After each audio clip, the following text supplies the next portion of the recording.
que o homem saiu do seio da natureza para fugir de si mesmo, né?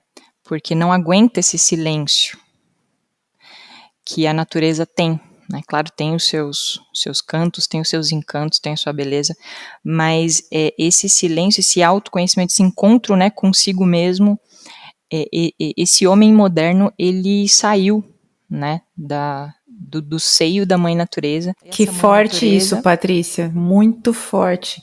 Ver que é um aspectozinho desse livro, mas que já dá um choque na gente. Isso é um sintoma do nosso desequilíbrio, não aguentar ficar na natureza.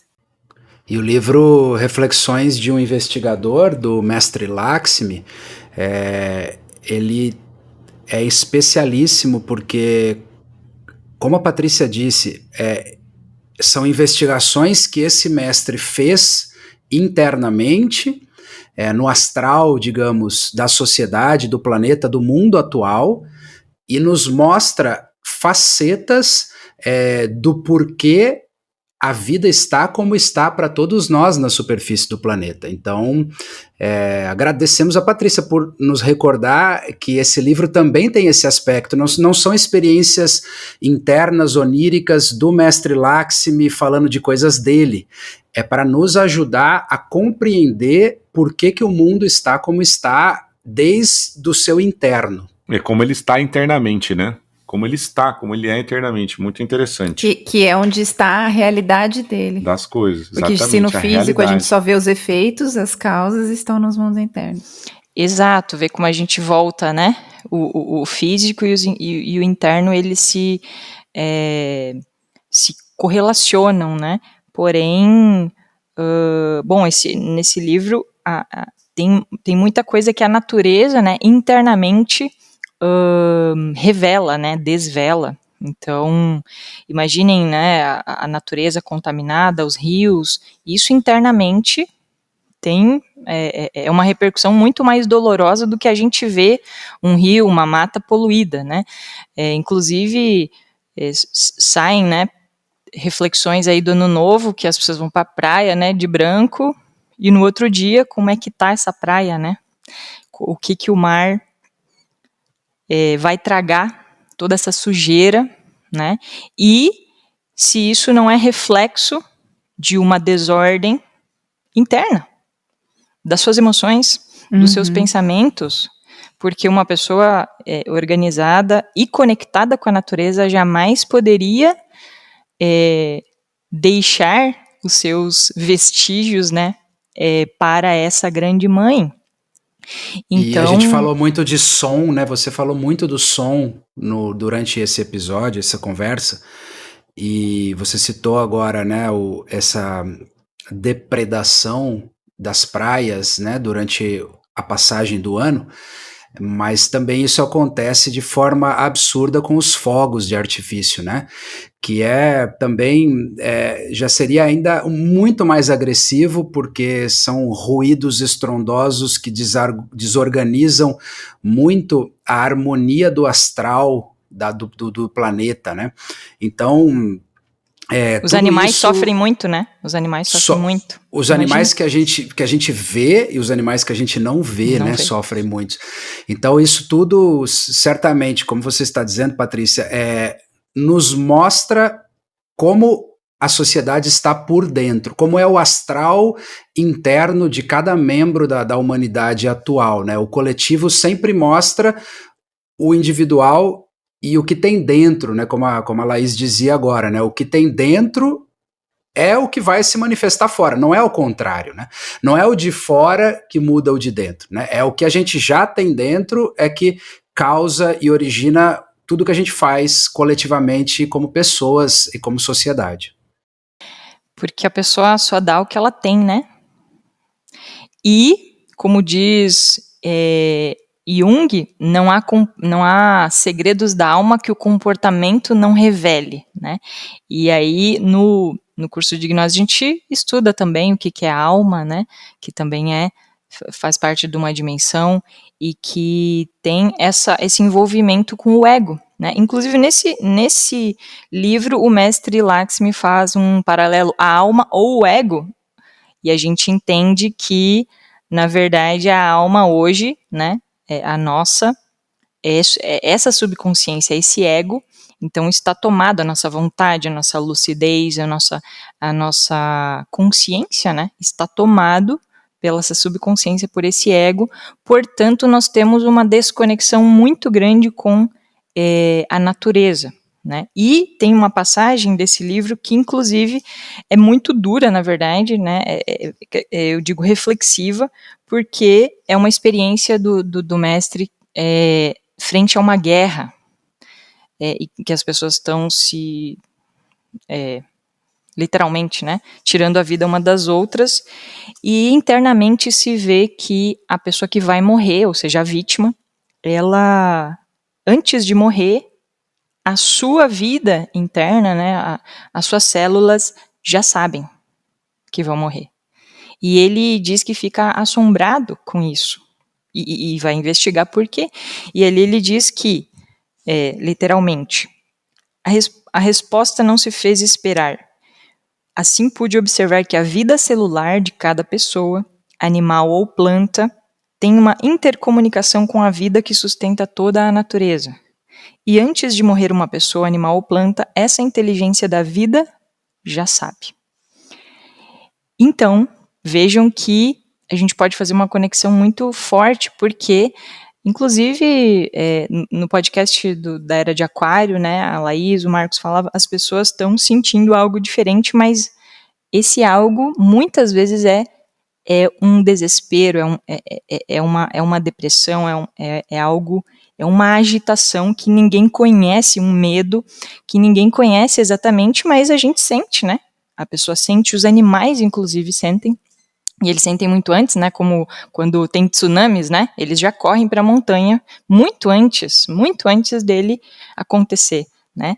E que, então, essa parte interna das pessoas, né, que está totalmente, pois, desorganizada, também tem essa conexão com a parte da natureza. A natureza está, né, a gente nega isso porque o subconsciente sempre nega a responsabilidade, mas a natureza está sofrendo, a natureza está padecendo, e nós, né, com essa conexão interna que temos, e inclusive celular, como diz o mestre Lakshmi, também sentimos.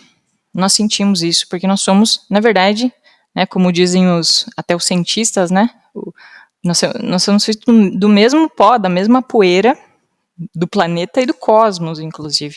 Portanto, nós temos né, se a pessoa vai se integrando consigo mesma, ela também consegue se integrar com essa parte da natureza, não só física, né, de regar uma planta, mas se conecta com as partes internas, que é também, né, poderia ser outra parte dessa conversa, das investigações metafísicas, né, porque as plantas, os animais têm uma inteligência, e só não vê isso ou sente isso quem não quer. Porque vai mostrando, acredito que desde o primeiro episódio nós vamos vendo sintomas dessa consciência adormecida, não fica só como uma teoria. A Gnosis diz que a consciência da humanidade está adormecida.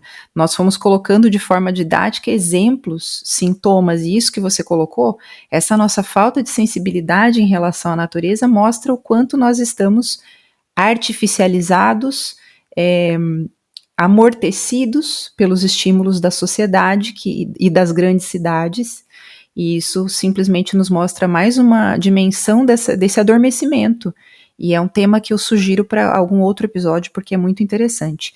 E sobre o episódio total, acredito que foi uma viagem por esses mundos internos, e maravilhoso, e vai despertar com certeza nos nossos ouvintes essa vontade de ler esses livros, mas acima de tudo, de começar a mergulhar no seu mundo real, que é o seu mundo interior, na verdadeira realidade, que é a realidade interior, e ir percebendo que o exterior é um reflexo do interior. Então tudo que vemos na nossa vida é um reflexo do que somos por dentro, e tudo que vemos na sociedade é um reflexo de como está a humanidade por dentro.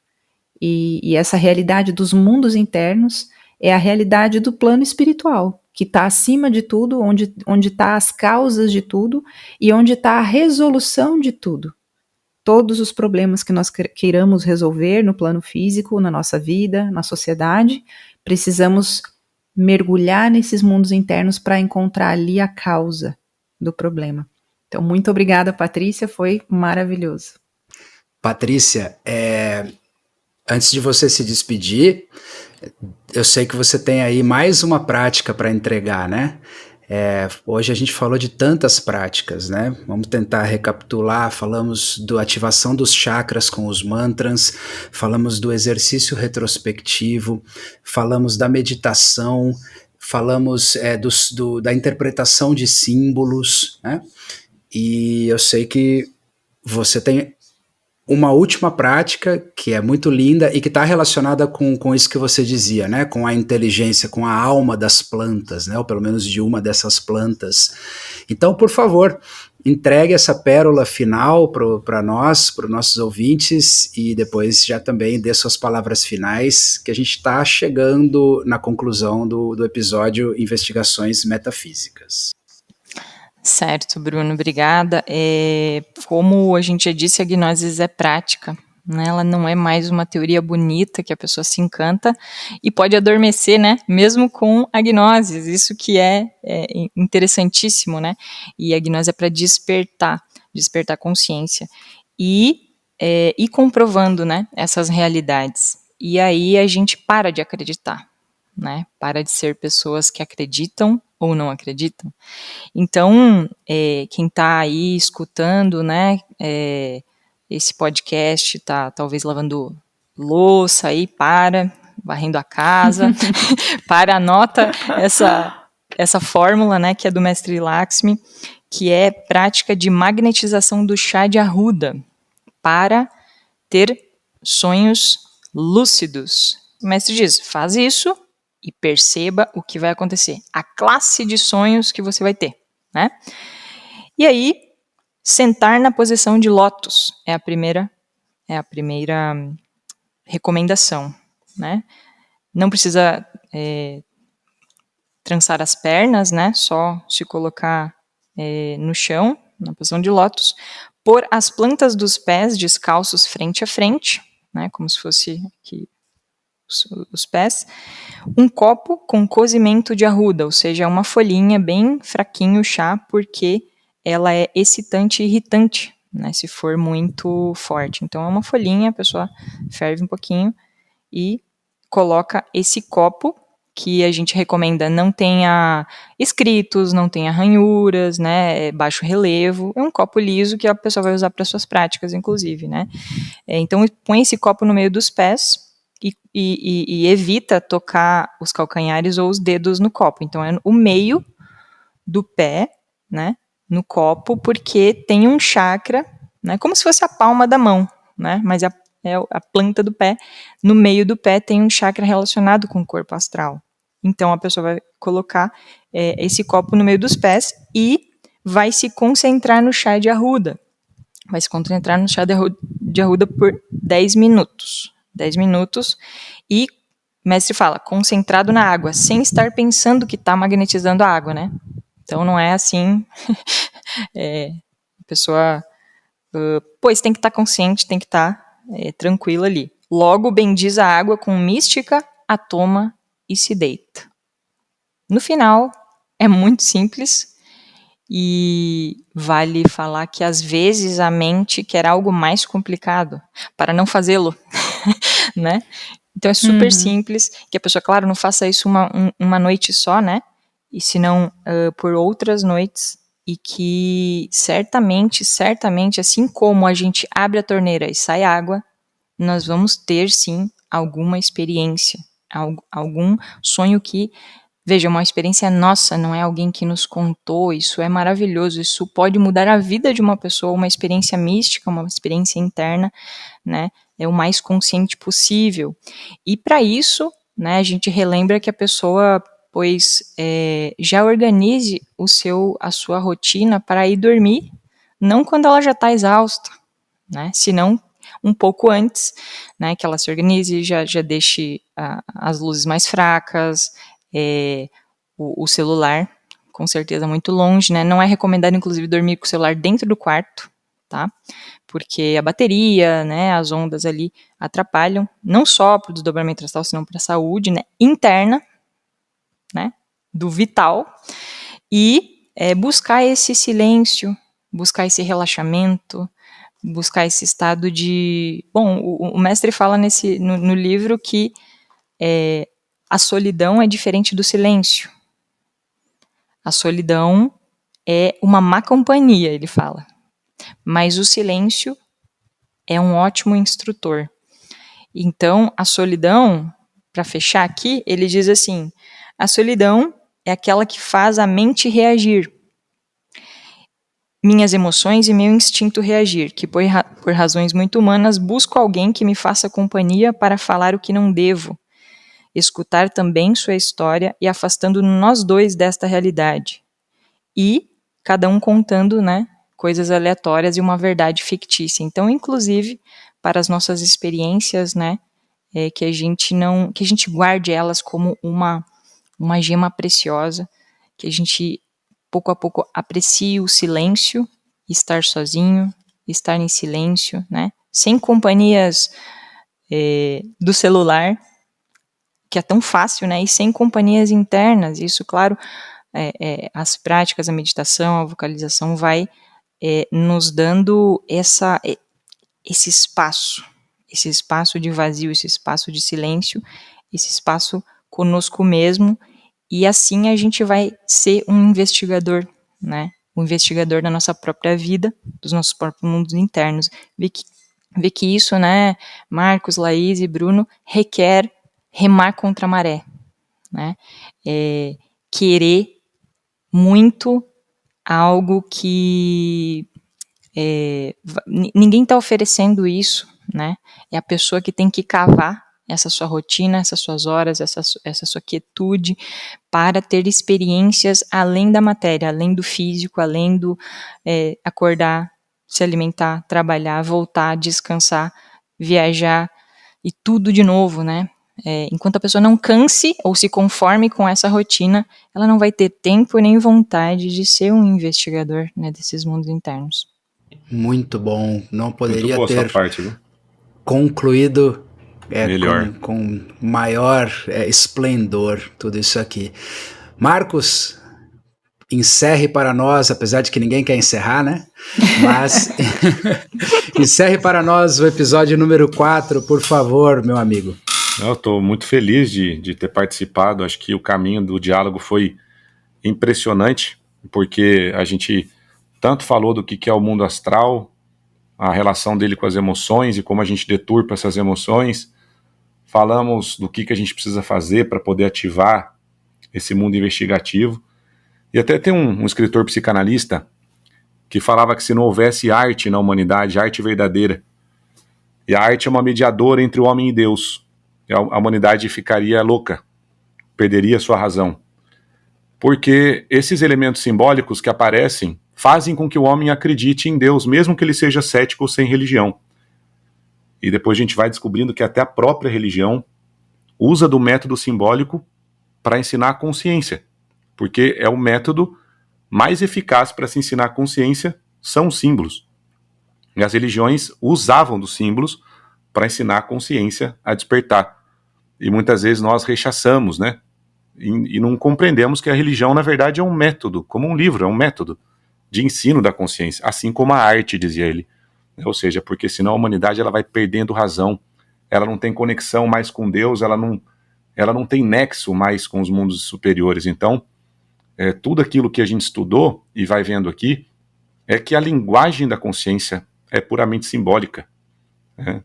E isso a gente precisa aprender a desenvolver. A gente convida você que está escutando o podcast para ir até as nossas sedes para poder praticar, né? Como a Paty aqui falou várias vezes, nós precisamos de uma egrégora, de um local que permita que a gente consiga desenvolver esse mundo interno, esse mundo simbólico ou mundo arquétipico, né? É uma palavra que a gente não usou, mas que se relaciona com isso.